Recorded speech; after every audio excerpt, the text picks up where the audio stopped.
lecture, and I'm going to put it on the D2L. So we'll do that. I just hit record. Okay, so where was I? Yes, today we're going to start talking about hypothesis testing and animal behavior. We're not going to finish everything today, but this is where we're going to, are the critiques to be written in number, bullet form, or in paragraph form? I would like full sentences for anything you submit to me. So keep that in mind. All right, hypothesis testing and animal behavior. But before we get into all this, and this is not going, we're not going to finish today about it. We're going to go into it tomorrow, or not tomorrow, on Monday. But I first wanted to start off talking a little bit about the use of animals in research. And I do this because what we're going to be doing is, for a lot of the course of, I'll be using examples of research that's been done on animals. And obviously it's a course in animal behavior, so that makes sense. But many of you may have questions about, animal research and ethics around animal research. And I just want to spend a few minutes talking about how animal research is overseen by, in terms of its ethics. So I do this, because, I'll be blunt. Last year, I had a student ask me a question about this issue with my course in animal ecology that I taught. And I think it's worthwhile just informing all of you about this. So anyone who does animal research, and this extends to not just, people interested in studying behavior, but also medical researchers, ecologists, doing field work, it covers physiologists. Anybody who's doing anything to do with animals has to have their work approved. And it's, and when I say approved, it means, what I mean is that you have to develop what's called an animal use protocol. And that protocol has to be submitted to a committee, and the committee has to review it and to approve it.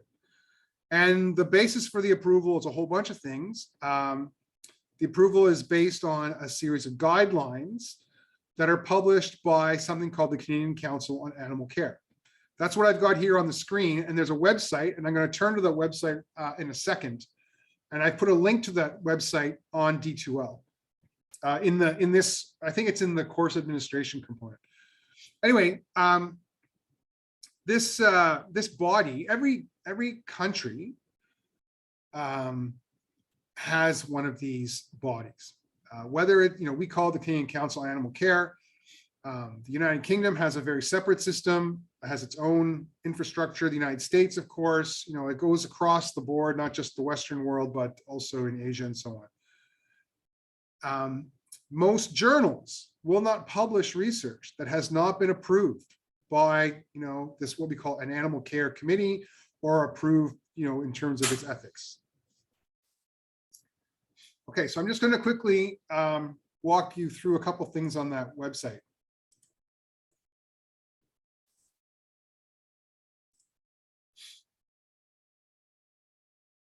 Okay, so this is the website for the CCAC. The one thing you should, so the way this works is that the Canadian Council on Animal Care is sort of a nonprofit organization that's funded by the federal government, and they produce a bunch of documents that are basically standards, if I can call it that. So these include guidelines for doing any kind of research, depending on, they have general guidelines about animal welfare. Endpoints are, how are animals euthanized, and how do you decide when an animal should be euthanized in experiments, how animals are kept in captivity, so husbandry. There's a whole thing, of course, related to lab animals, so rats, mice, rabbits, these kinds of things. There are specific guidelines depending on the types of animals, so amphibians, pigeons and doves, it goes on, birds, bats, cats, dogs, it goes on and on, marine mammals.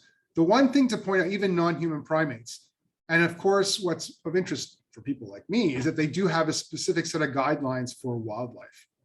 The point to make here, though, is that, hang on a second. Oh, I lost it here. All of these are applied to vertebrates. Vertebrates and to octopods, squid, and their relatives. So when it comes to insects, for example, there is no oversight by this body, the Canadian Council on Animal Care. So the way this works is that this body, the CCAC, produces these guidelines. They have a whole certification process where they actually do inspections of universities, and they evaluate how universities conduct their research and what the infrastructure is like for the, for any animals that are kept in captivity. They oversee the structure of animal care approvals, and so on. And so that is basically what the CCAC does. The universities themselves have what are called animal care committees, and Laurentian has one itself. Every university has one, and basically this is a committee made up of researchers and members of the public who evaluate the animal use protocols, and they evaluate them based on these guidelines that the CCAC approves. Okay, and amongst those things, obviously they have to ensure, a minimization of any pain or discomfort. There's a whole bunch of things related to that, but there also has to be some justification for the use of animals.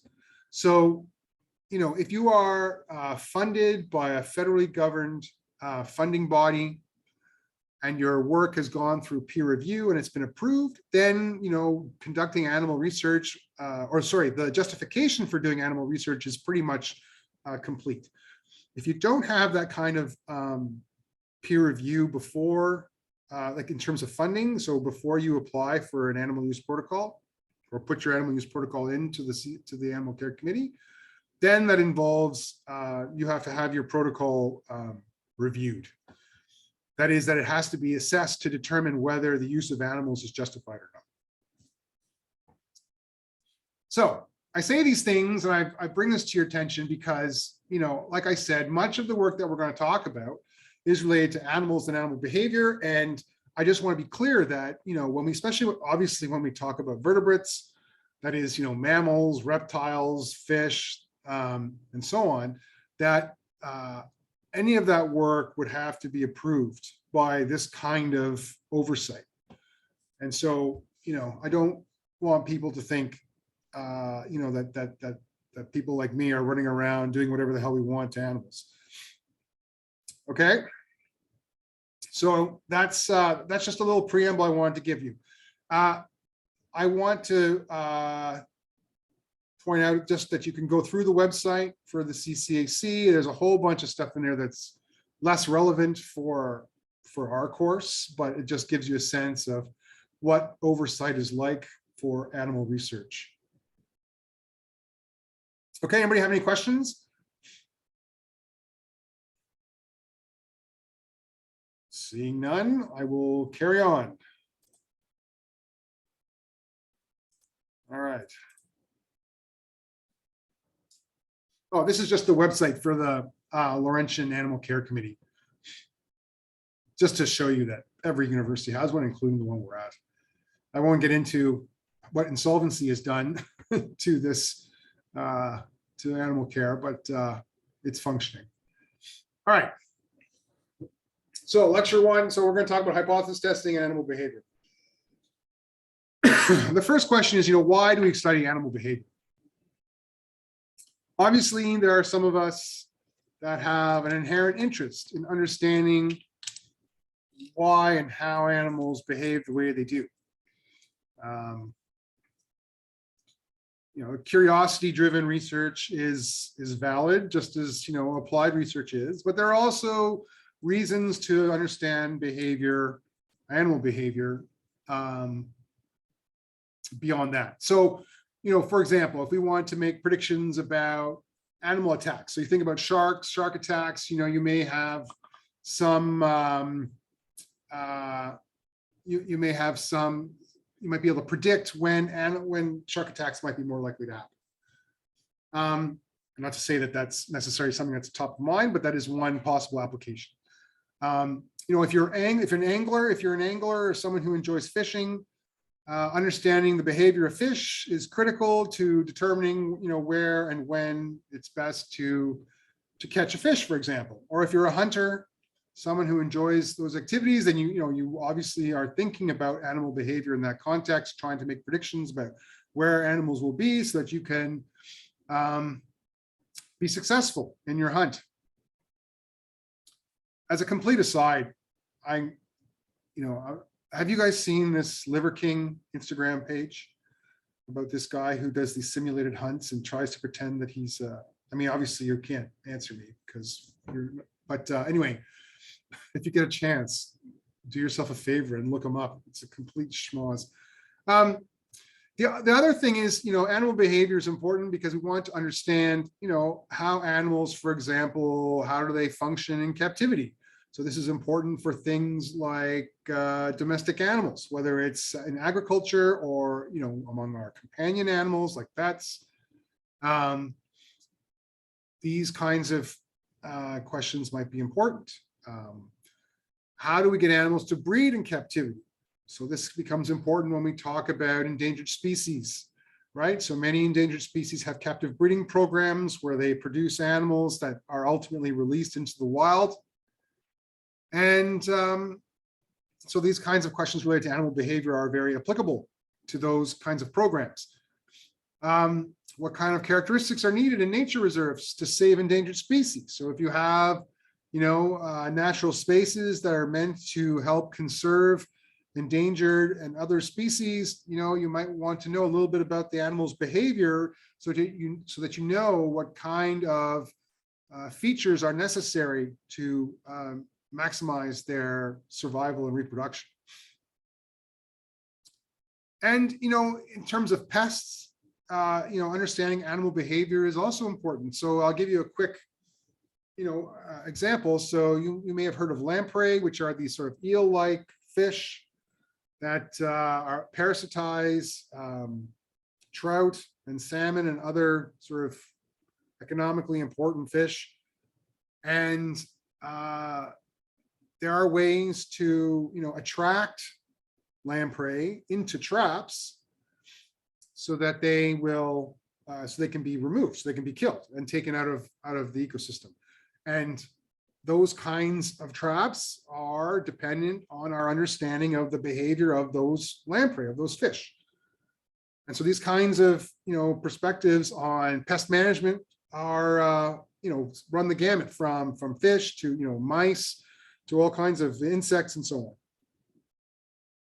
So all to say that there is, an applied aspect of animal behavior that makes it important to understand. Not that you have to, justify the study of animal behavior because of these kinds of applied reasons, but if, a member of your family starts asking you questions about why bother understanding or studying animal behavior, and they don't necessarily ascribe to the idea that there is value in understanding the inherent value, the inherent value of animal behavior, then you can at least point to this. All right. So what I want to do now is introduce you to a way of thinking that I think will be, and some of you may have run into this before, but it's a way to think about animal behavior and to think about almost any other actual trait. And well, anyways, I'll walk you through it. So let's take a behavior. Let's pick one. So the first is that we'll look at is this is a Virginia opossum. If any of you are from Southern Ontario, you may be familiar with these animals. They have been sort of marching northward for quite a while now, and now I think they're quite common in Southern Ontario, and maybe sort of emerging in sort of the southern parts of Northern Ontario as well. Trash goblins, please. These are marsupials, and they are North American marsupials. They have this unique behavior in which they, quote, play possum. That is that when they are threatened, they will freeze. They actually become rigid. They collapse. They emit a foul odor from their anal glands. And this is a way for them to prevent themselves. I mean, this is the hypothesis, right? Is to prevent them from being eaten. So why do they do this? So this is the thing, right? So I mean, I've sort of alluded to why, but let's think about this in a more comprehensive way. Why do opossums play possum? So we need to come up with some reasons why this might be the case. We call these hypotheses, these reasons. Okay, so the hypothesis is then explaining, what is it? What is the underlying reason behind this behavior of playing possum? So the first is that they simply pass out from sheer terror. Adults have learned to stop. So that's one hypothesis. Another one might be that adults have learned to stop moving in the presence of predators. So it's a learned behavior. Most species in the genus, when I say genus, I mean the collection of close relatives to this species, play possum, suggesting the behavior was inherited from an ancestor. So maybe this is an inherited behavior. And then there's another hypothesis that opossums that play possum are less likely to be killed by predators than those that do not. So that suggests that there may be a fitness benefit. There's a benefit in terms of survival to this behavior. So these are different hypotheses. Now, we can classify those hypotheses in a couple of different ways because they are not all mutually exclusive, right? And what I mean by that is that they could all be functioning at the same time. An opossum could pass out from sheer terror, but that does not preclude the fact that playing possum could also make that animal less likely to be killed by predators. It also doesn't mean that close relatives to this possum, to the Virginia opossum, also have this behavior, and therefore this species has inherited this behavior from its relatives or from its ancestor.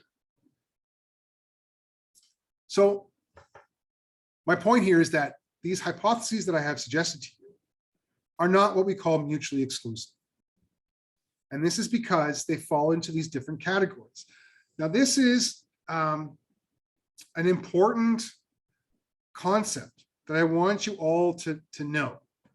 And it's so important, and I'll show you in a bit, but I have some extra resources for you to access to help you understand. But we have to, in this case, these questions are distinguishing between what we call proximate causation and ultimate causation. So proximate causation asks the how question. What are the underlying mechanisms of this behavior in this case? What are the physiological, the neurological, the cognitive mechanisms that lead to an opossum, pretending it's dead, playing possum? Another aspect of this proximate causation is the development of this behavior. Is this a behavior that is learned? Is it a behavior that is innate? That is, that it has a strong genetic component. So these are proximate questions about the mechanism underlying a particular behavior. And this is contrasted with what are called ultimate causation, or with ultimate causation. So that is, ultimate causation speaks to sort of the evolution of this trait. In this case, we're talking about this behavior of playing possum. So the first aspect of this is looking at the evolutionary history of this behavior. So then when I was referring you to, the relatives of this species. So perhaps so we can ask the question, first of all, when did this behavior evolve? Which of the ancestors of this species, of the Virginia opossum, which one of those ancestors first exhibited this behavior? And did it change over evolutionary time? How can we track the evolution of this behavior amongst the ancestors of the Virginia opossum? And look to see how this behavior is manifested in its close relatives, other members of the genus, other members of the sort of family tree that this opossum belongs to.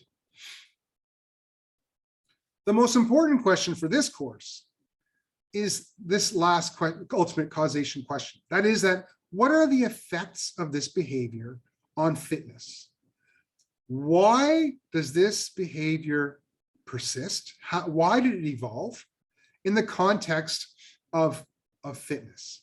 And what I mean by that is this behavior, how does it affect survival and reproduction? Because if a behavior does not enhance, or if it, yes, I guess you could say it like this, if it does not enhance survival and or reproduction, then we have to ask questions about why it persists.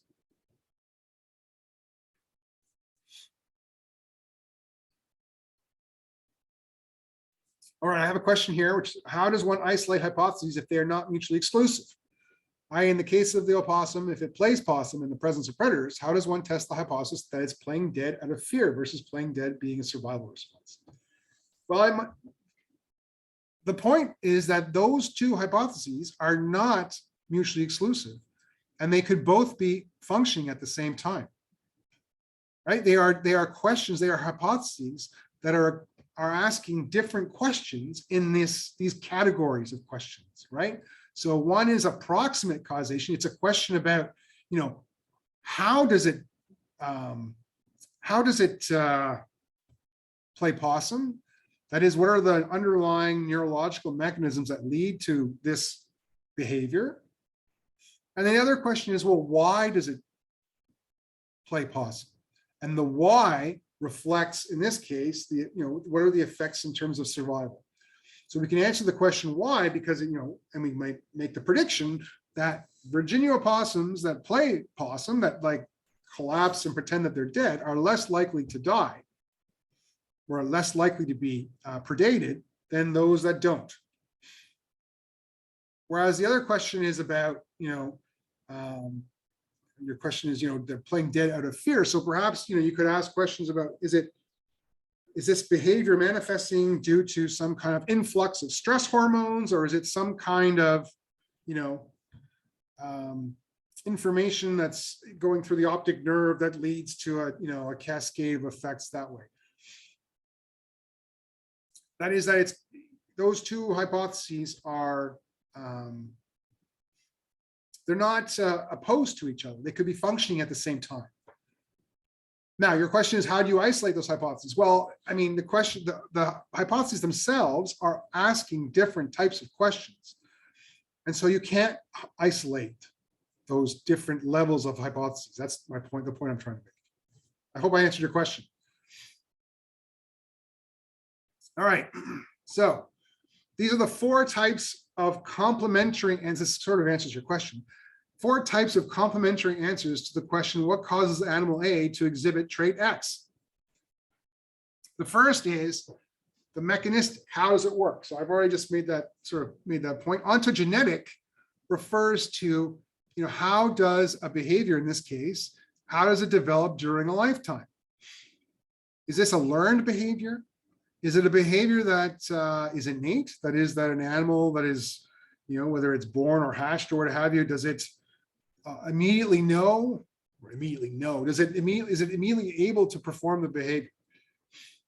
And the third point here is related to ultimate causation, and that's the one that we are most interested in terms of this course. And that is the fitness consequences of the trait. Is it favored by natural selection? And if so, why and how? And finally, there's origins. What's the evolutionary history, in this case, of this behavior? These are called 4 levels. They're 4 levels of analysis. Okay, they're not mutually exclusive. Any trait of interest, in this case, we're interested in behavior, you can apply these kinds of levels of analysis to. Right? An answer at one level does not preclude answers at the other levels. What I mean, that means that you cannot isolate, one hypothesis hypothesis versus another in this context with these 4 levels of analysis. So we can ask another question. So let's just walk through this. We smile, right? People smile. I smile sometimes, usually at my kids and my family, not to other people. But you can ask yourself, why is this man smiling? Well, there's a number of different reasons why this man is smiling, right? We can ask the first question, how is he smiling? He's smiling because he's being paid to. Come on. Let's look at the mechanism behind this, right? So there's, I don't know why this is the case, but here this person is looking at a clown. He's smiling in response. The image has entered through his optic nerve into his brain. That leads to a cascade of neurotransmitters that lead to contraction of the facial muscles. That's the mechanism, right? That's the neurological underpinnings of this behavior. So that speaks to one level of a hypothesis, right? One related to mechanism. We can ask questions about ontology. How does this behavior develop? Is smiling innate? Is it learned? So, in people, there's a reflex smile that occurs early at birth. So if some of you have been blessed with, as parents, blessed with children, you may have seen this. When that little goblin emerges and you see this little smiling face, it's not really smiling at you, it's sort of reflexive. But then it takes about 3 to 4 months before a baby, a human baby, can begin to smile voluntarily. That is, it smiles at you, right? Its parent, let's say. So that's a whole other question, right? About why do we smile? Or how do we smile? It's related to this mechanistic component related to the development of the behavior. Now we can ask about function, right? So why does the person smile? What is the adaptive value of smiling? So smiling people are more attractive. Now, I'm saying that, I'm assuming that I haven't looked it up, but I'm assuming that there's research that says that people that smile more are more attractive to the opposite sex, which from an evolutionary perspective means that they may be more likely to, reproduce. So there may be an adaptive advantage to smiling, and therefore smiling may occur because of that, because of the fitness advantage associated with smiling. And finally, we can ask questions. And so, sorry, to make the point, this kind of question, this kind of hypothesis, looking at this level of questioning, I should say, is what we're going to focus on in the course when we talk about animal behavior. We're going to focus on the adaptive significance of behavior. This is the next sort of level of hypothesis testing is related to the evolutionary origin of a behavior. So in this case, we smile. What about our close relatives? Our ancestors, did they smile? We can get some clues by looking at our close relatives. And so many primates have a smile, right? That is that they bare their teeth in a display. And what's interesting, and many of you have seen this. I mean, of course, you see chimpanzees, for example, that are used in entertainment. And isn't it charming when they smile? The chimpanzees and other primates are not smiling because it reflects, a positive state of mind. In many cases, the smile is actually a threat. And so the use of this behavior might be quite different with our close relatives. Okay, so just to go back, the 4 types of complementary questions or answers. Sorry, 4 types of complementary answers to the question of what causes animal A to exhibit trait X. As it mentions here, there's the mechanistic perspective, ontogenetic, that is the development of the behavior in this case. As I mentioned, the fitness consequences of the behavior, which is what we're most interested in for this course. And then the origins, that is, the evolutionary history of the behavior in this case. Now, I want to make the point that, this is a course in behavior, but this kind of mindset, understanding these different levels of hypotheses can be applied to many different traits, right? So if we're interested in physiology, if you're interested, if you want to go into medicine, for example, the whole discipline of evolutionary medicine is predicated on the application of these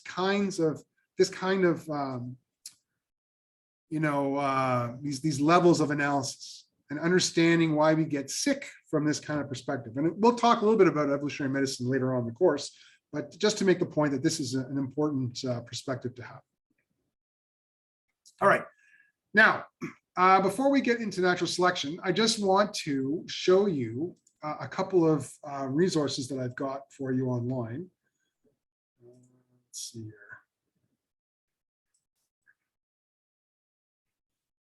Yeah, okay, so the first thing is here. So these levels of analysis were first articulated by a guy named Nico Tinbergen. I mean, of course, apologies, but many of what we, a lot of the stuff that we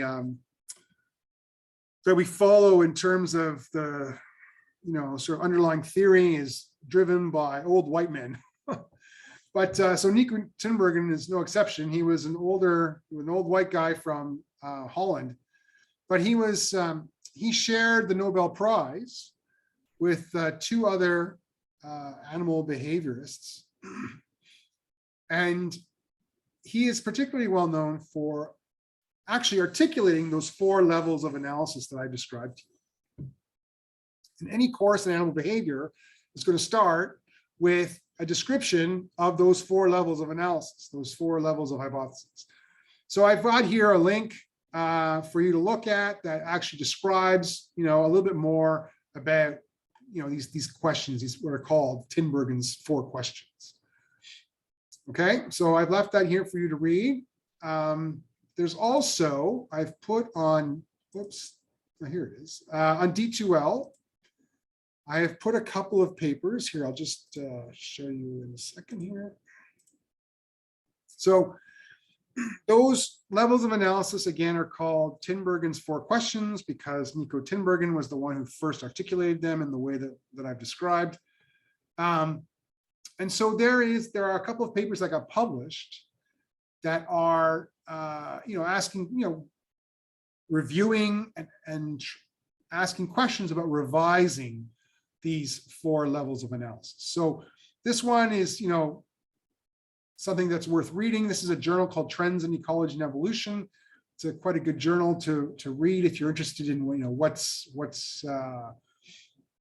sort of the cutting edge of ecology and evolution research. And the response is here. It's this one by Randolph Nesse. So Randolph Nesse actually is a very important name in evolutionary medicine, and I won't get into it too much. But this particular document has a wonderful table, and that's this one. And I would, this is something that I think, I might say is important in terms of any final exam, right, or anything like that. So I would suggest that you take some time to understand this table, which is sort of reiterates what I've described in the in my slides. Okay. So all those things are there for you to read. Oh wait, why did I do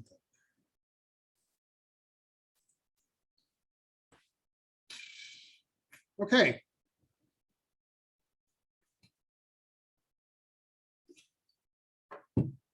All right. So I've alluded to natural selection.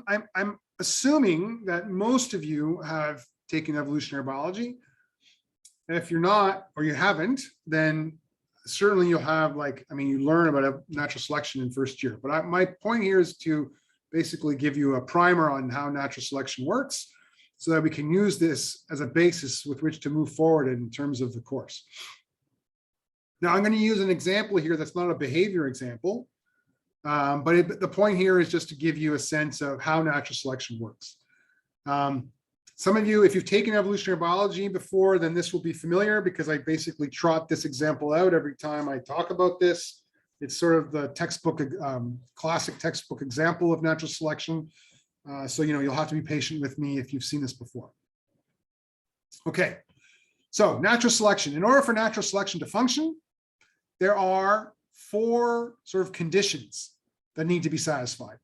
And if we're thinking about natural selection in the context of animal behavior, then any behavior, any trait has to be consistent with these 4 conditions. Okay, so the first is that variation exists among individuals in every species or within a population. So the point being that there has to be variation in the trait of interest. So if let's say you're thinking about behavior, some kind of behavior, let's think about the opossum and playing possum. In order for natural selection to act on that behavior, there needs to be variation in the behavior. And what that means is that, for example, that there has to be variation in how long the animal stays in the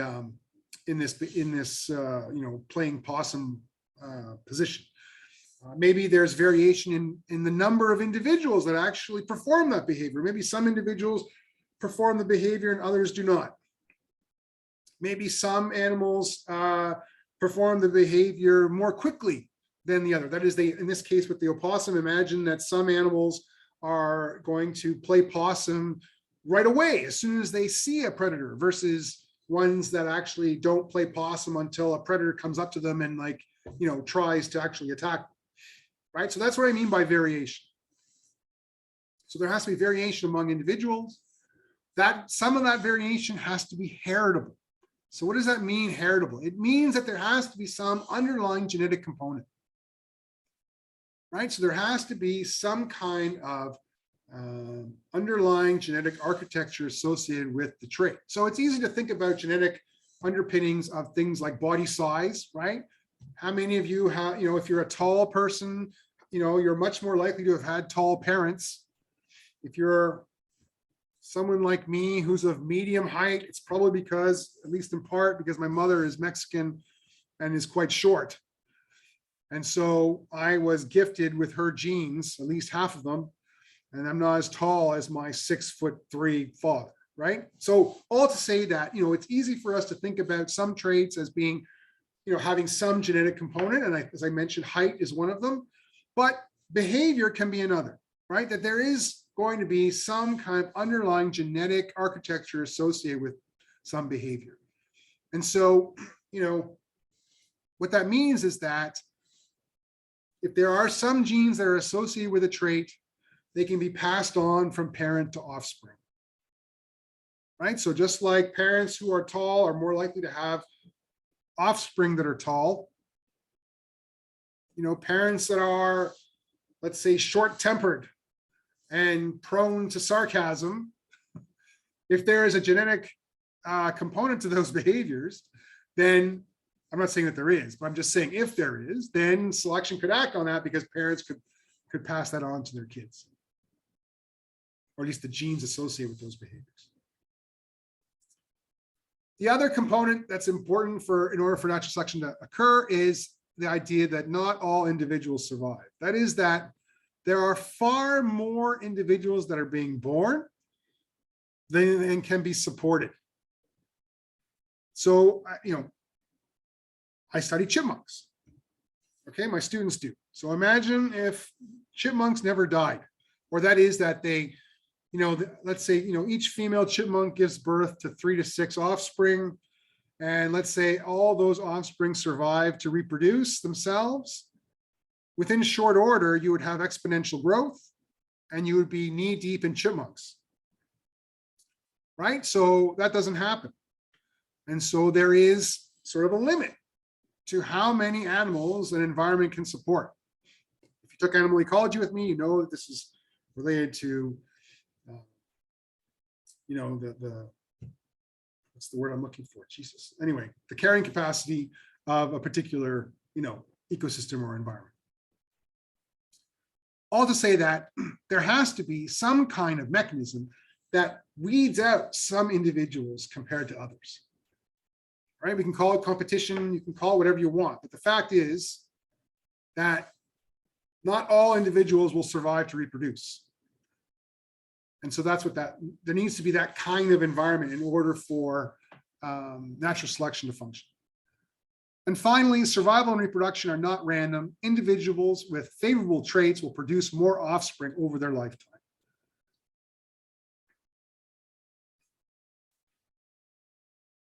So all that means is that those individuals that reproduce and survive have a trait that they have inherited. I mean, in this case, if natural selection is happening, they have a trait that they've inherited, at least partially, from their parents, and this is associated with their fitness, quote unquote. So fitness, as I'll mention a little later, refers to not how much someone can bench press, although my son likes to pretend that that's what it is.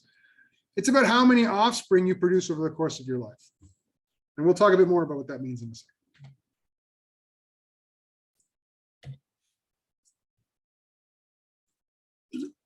Okay, I'm going to walk you through quickly through an example. This is not a behavior example. Behavior, actually, what's interesting is that this whole idea of natural selection and shaping behavior can be quite controversial when we apply it to humans. And we're not going to get into it right now. We'll talk about evolutionary psychology later in the course.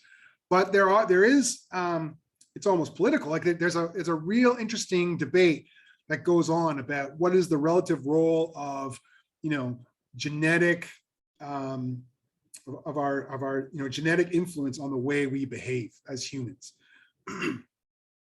Anyway, this is what I'm going to talk to you here is just simply an example of natural selection in the wild. It's not referring to a behavioral trait per se, but it does give you a sense of how selection works. So this is one of Darwin's finches. We're going to document, we're going to document variation in a trait. We're going to show that the trait is heritable. We're going to show evidence of competition, meaning that not all individuals that are born are going to survive. And we're going to show evidence of differential fitness, that is, fitness associated with a particular trait. So, yes, again, this is one of Darwin's finches. It's called the medium ground finch. It was studied by, I don't know if I have it. No, I don't. It was studied by Rosemary and Peter Grant, this study here. They've been working on an island just off in the Galapagos Islands, and they've been marking these animals.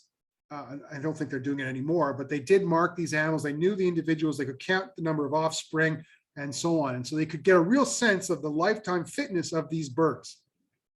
And it's on an island, right? So it's isolated. So you can, you really can understand the population and the dynamics that take place.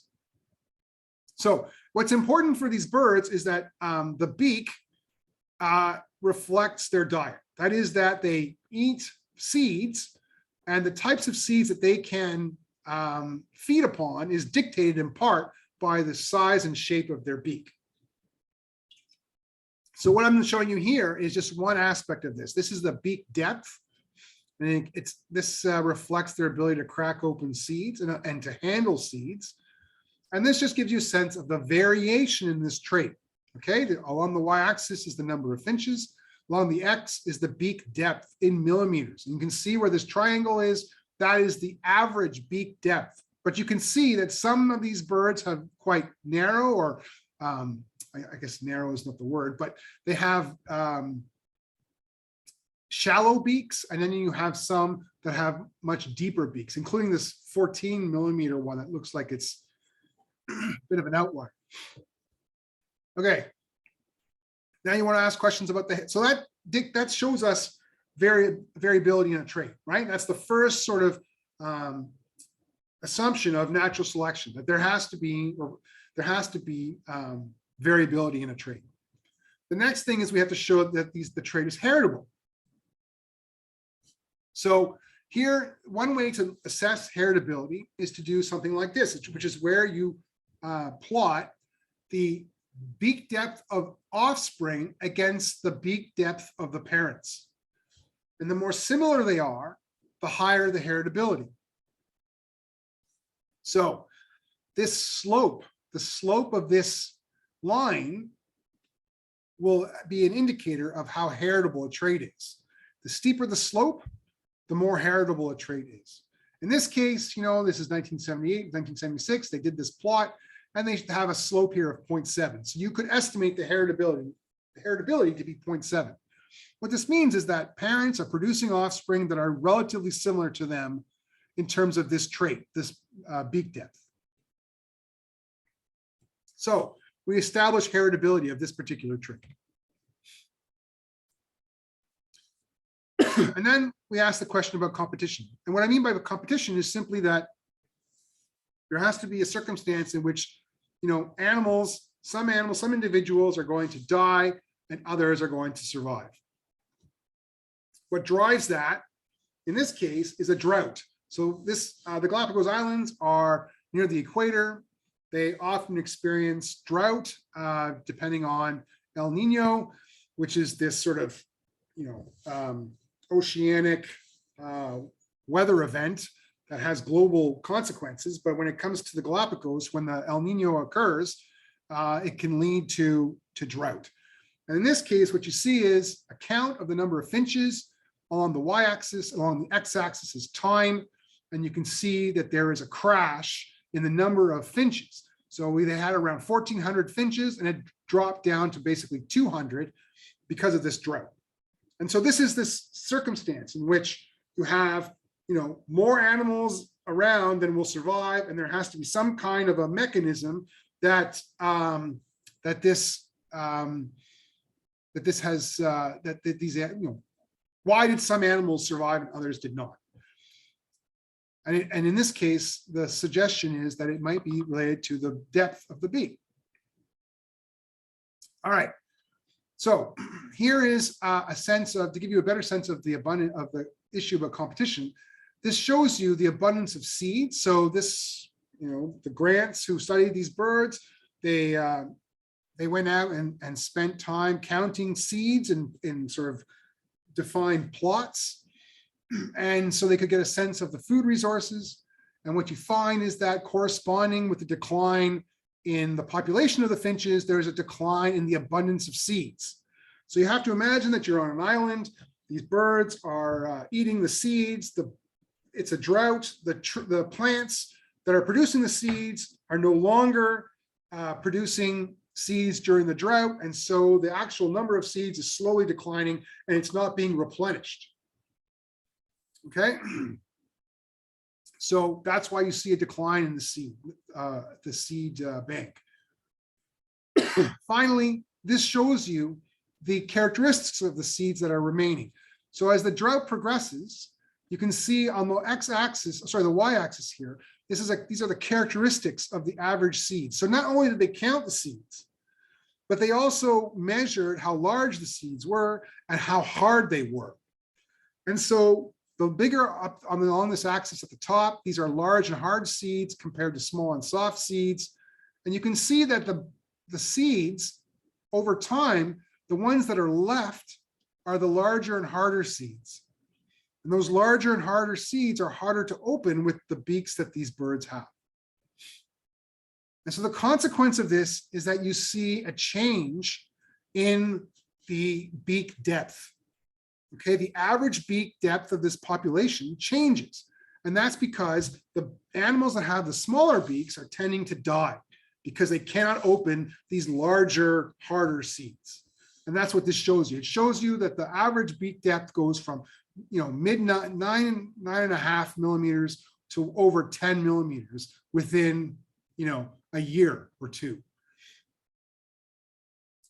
And so these animals, the survivors, right, these 90 survivors from the 750 original birds, They themselves are going to have offspring, and we expect that those offspring are going to have slightly larger beaks than the generation previous, right? The ones that produced this original distribution where the average was 9.5.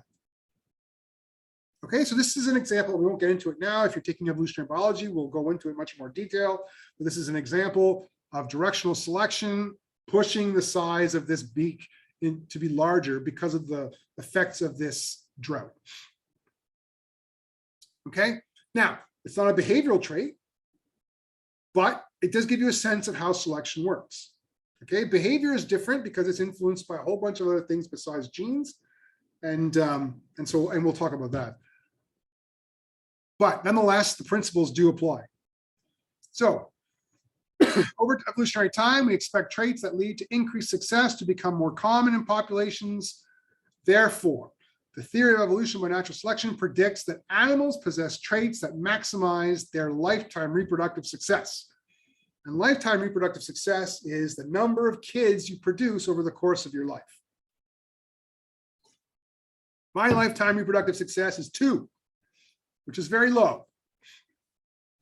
But, I have a colleague since retired who has like, I think 7, 8, 9, which is sort of, at least his genetic legacy will be greater than mine, which is disappointing.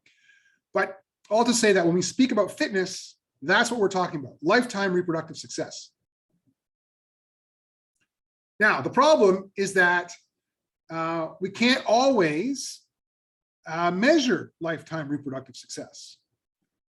And what's important, just to take a step back, what's important is not just, the absolute number of kids that you produce, but what's also important is comparing the relative reproductive success that you have compared to others in the population.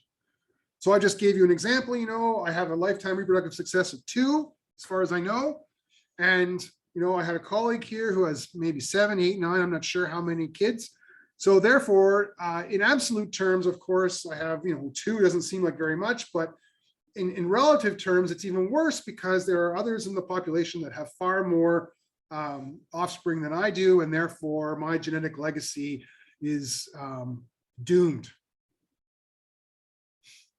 But it's important to think about that in terms, lifetime reproductive success is important, but it's also what's important is the relative, your relative lifetime reproductive success, how it compares to all of those around you.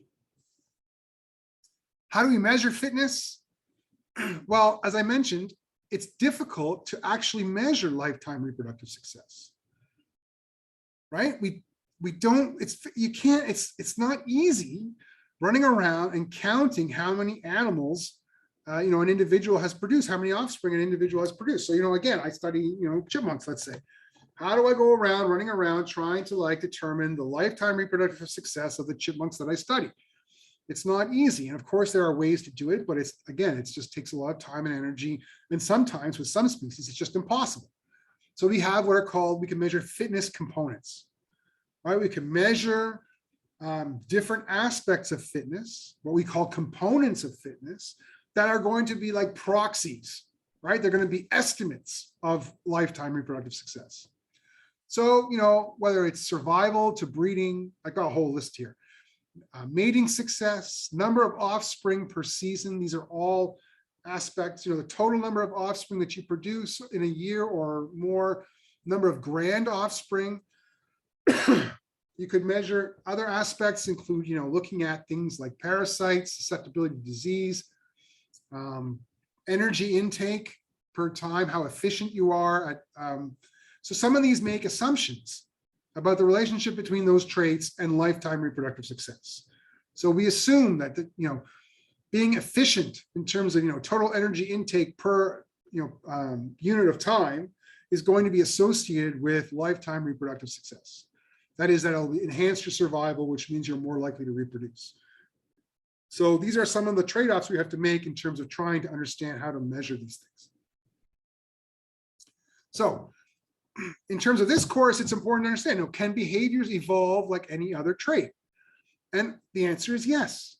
Of course they can evolve, as long as they have the underlying requirements that natural selection requires. That is, is the trait variable? Is the behavior variable? Is the behavior heritable? Is there a genetic component to the behavior? And does the behavior affect reproductive success? And if the answer is yes to these questions, then yes, a particular behavior can be affected by natural selection. So we expect that natural selection should lead to adaptive behaviors, behaviors that increase the reproductive success of those that possess them relative to their competitors. So competitors being others in the population.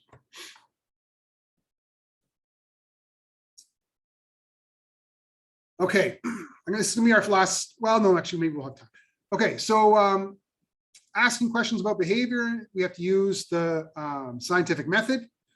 Scientific method means we have to develop, hypotheses and test those hypotheses. And yeah, you know what? It's 12:30. Okay, yeah, this is our last slide. I'm going to, next week, I'll finish this up and then we'll talk a bit more about examples. But basically what we need to do is, in terms of animal behavior, we want to ask questions in terms of, we have to develop hypotheses to explain the evolution of particular traits. Are these traits adaptive? And if so, how? So we have to limit, so we have to think about these hypotheses in terms of what level they're at, right? In terms of proximate versus ultimate causation. We have to have explicit predictions. And then we have to test those predictions.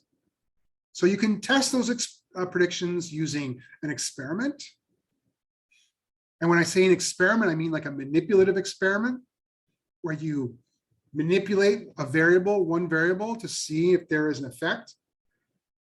And then you have to make conclusions based on those, about those hypotheses.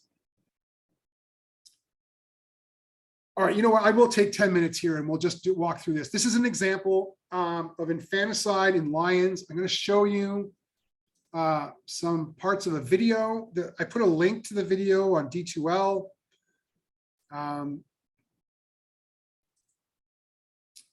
Let me see here, sorry. I'm going to turn my volume up. So you've seen this. Okay. Can you guys tell me if you see this? We can see it. Yeah, okay, good. Thank you, thank you. Okay, I'm going to play a few minutes of it. I won't go through the whole thing. You can go ahead and watch the whole thing when you have time. But this is it's about lions. And so just remember that lions, their social structure is such that you have a pride of lions, which is made up of females. Those females are all related to each other. They're sisters, cousins, and so on. And then you have unrelated males, right? It's 1 to 3 males typically that, I'm not going to say control because that's not what it is, but they certainly are around that pride. Okay, so they are the ones that are sort of, well, they're certainly the parents, the fathers of the offspring from that pride. And they protect the territory of that pride from other lions. Okay, this is a bit dated. So I just want to make the point that some of the language is a bit, I mean, you might interpret it as being a bit sexist. So we will, I don't want to have a big discussion about it, but just, I'm just acknowledging it, and we'll just, we'll have to recall that this is, dated and perhaps not described in the way we might describe it today. Lions are regularly challenged by younger males, like these, looking for lionesses of their own.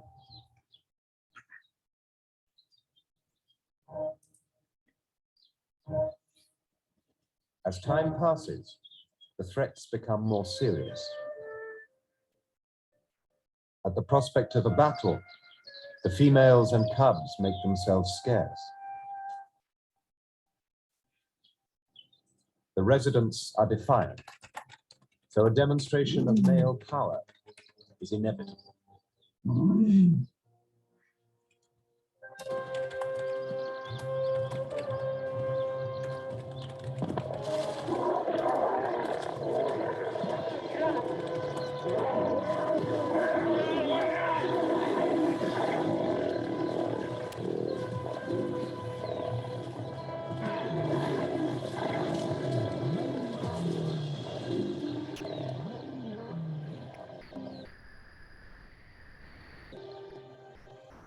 After their brutal mauling, the overthrown brothers withdraw. After several years in charge, they've had their day. Now the interests of the new males and those of the lionesses differ. Without their fathers to protect them, the cubs are in peril. They're systematically hunted down and dispatched.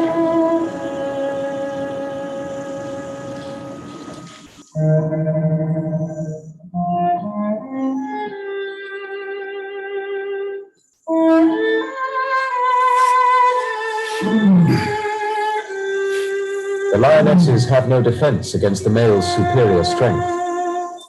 Okay, I'm just going to stop that there.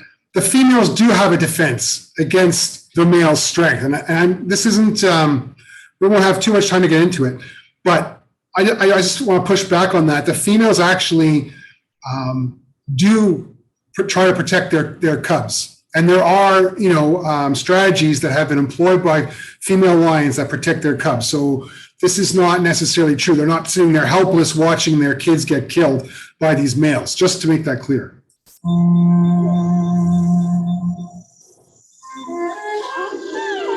For the mother, a year's parental effort is wasted.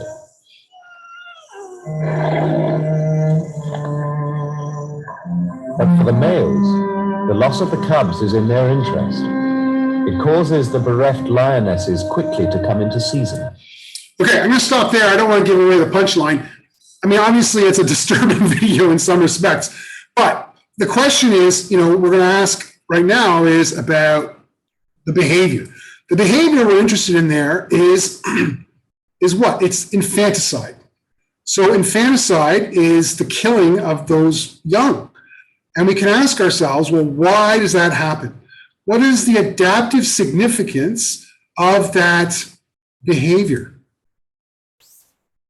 Okay, and we see this in other species as well. So lions are not unique. So here's an example of Hanneman langurs. These are these monkeys, omnivorous monkeys that live in troops, two types of groups or troops. You have, around 25 female relatives similar to lions with 1 to 3 adult males that are unrelated to the females. And then you have bands of males that run between 2 and 60 males with no females. And they also see evidence of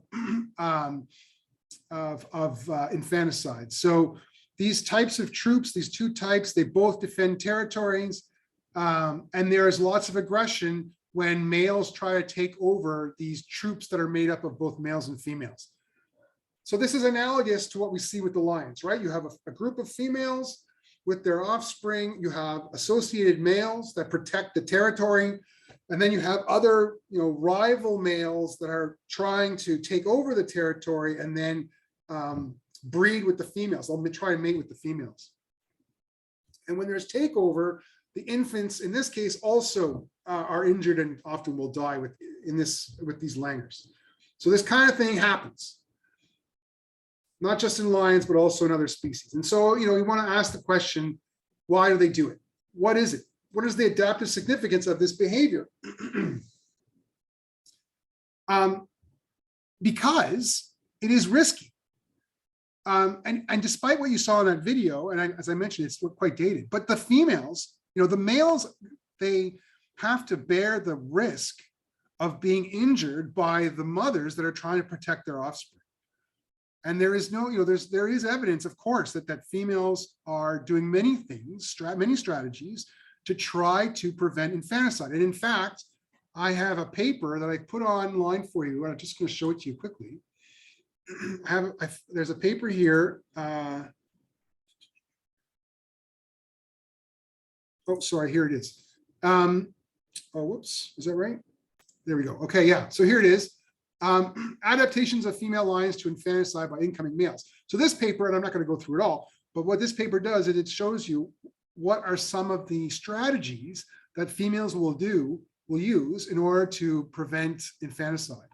And the fact is that males are often at risk of injury, if not death, by females who are defending their offspring. So there's costs. So when we talk about animal behavior, and in fact, we can think about this for any trait, but in particular with animal behavior, we want to think about the costs and benefits of the behavior. So in this case, we're assuming there must be some kind of benefit in terms of reproduction, right? In terms of fitness, but there are also significant costs. And the costs are that these males risk injury and maybe even death while they're running around trying to kill the offspring of the females that, of the territory that they're trying to take over or have taken over. Same thing with the langurs, right? You've got evidence of female defense. They're trying to save their kids. And so the males themselves may be the target of injury. So a bunch of hypotheses that we can address this with. The first is that males may be killing infants in order to deal with the fact that there is limited food, right? So it might be some kind of population control mechanism where males are killing off offspring because they want to avoid a situation where food is limited. This is an invalid hypothesis because it's associated with group selection thinking. And so the point here is that if you had males that, let's just say that this was an actual behavior that occurred for this reason, that males did this because they wanted to kill off offspring so that there would be more food for everybody later on. The problem is that as soon as one male decides not to do that, then there becomes those cheaters can prosper in a sense. And I haven't articulated very well, but it's best described by this cartoon.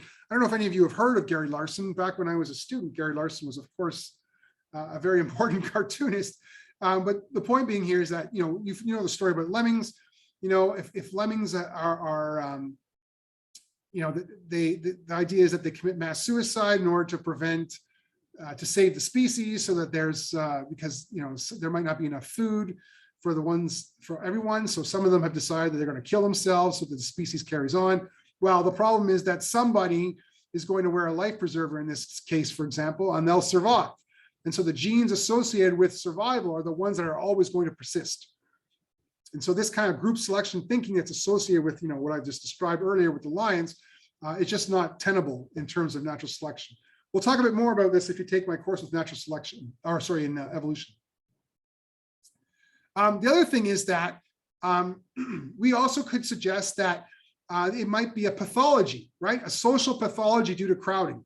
That is that too many animals, right, at high densities leads to this kind of pathological behavior that we can call, in this case, infanticide. And if that's the case, then we would make predictions, at least in both senses of these hypotheses, that when population levels are high, we would expect to see these behaviors to be more common. And the fact is that that's not the case. So whether we're looking at lions or langurs, the occurrence of infanticide is unrelated to population density. So both of those explanations are not suitable. The other question is about feeding. Maybe they're using these, they're eating they're killing these offspring because they need to eat them because they're hungry. That might be the case. Or, as it was sort of alluded to in the video, maybe they're killing off those offspring because they want to bring the females into heat so that they can breed with the females and produce their own offspring. So we can ask that question. We can look at, in this case, these are predictions made on these different two hypotheses. So the timing of the infanticide, if it's based on feeding, should happen soon after the takeovers. And the same with if it's being used as a way to stimulate reproduction in the females. But we would expect the young to be eaten if it's because of feeding. And we would expect that they would sire new offspring right away if it was based on reproduction. And the fact is that in these examples of infanticide, the offspring are never eaten. And in fact, they do, it does stimulate the females to reproduce.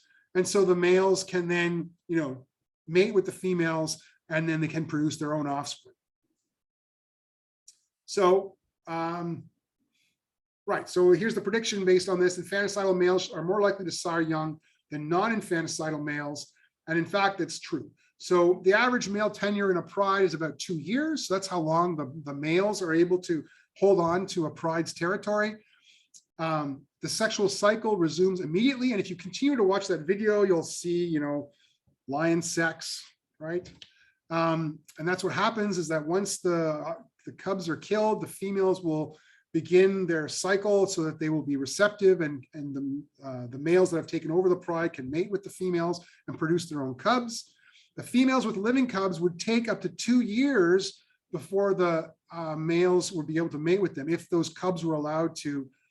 If a cub were born around the time of the takeover, it would take 2 years for that female to be receptive again, because she's nursing that cub and so on.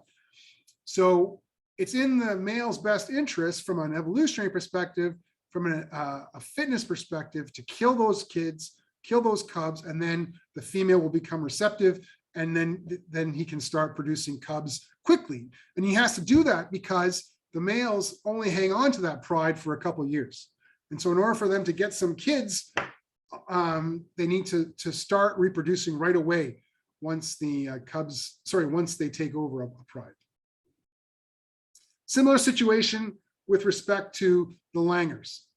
Okay, the males, it takes too long for females to come back into estrus unless their offspring are removed. And so this is a way for them to stimulate, to get having kids, having their offspring quickly, compared to, you know, if they didn't kill their offspring. Okay. So we have evidence. We'll stop here, and we're already almost over time. But I have a few more examples from other species that show evidence of this kind of what we call reproductive payoffs associated with infanticide. Okay, we'll stop there. Sorry, I think I went longer than I expected to. I hope it wasn't too boring. But anyway, feel free to read some of the material that I put up online on D2L, and you can watch that video. We'll keep talking about this and show some other examples of hypothesis testing in animal behavior on Monday. All right. Sorry it took so long. I'll try to have shorter lectures next time. Thank you. Have a nice day, sir. Take care. Thank you. Thank you.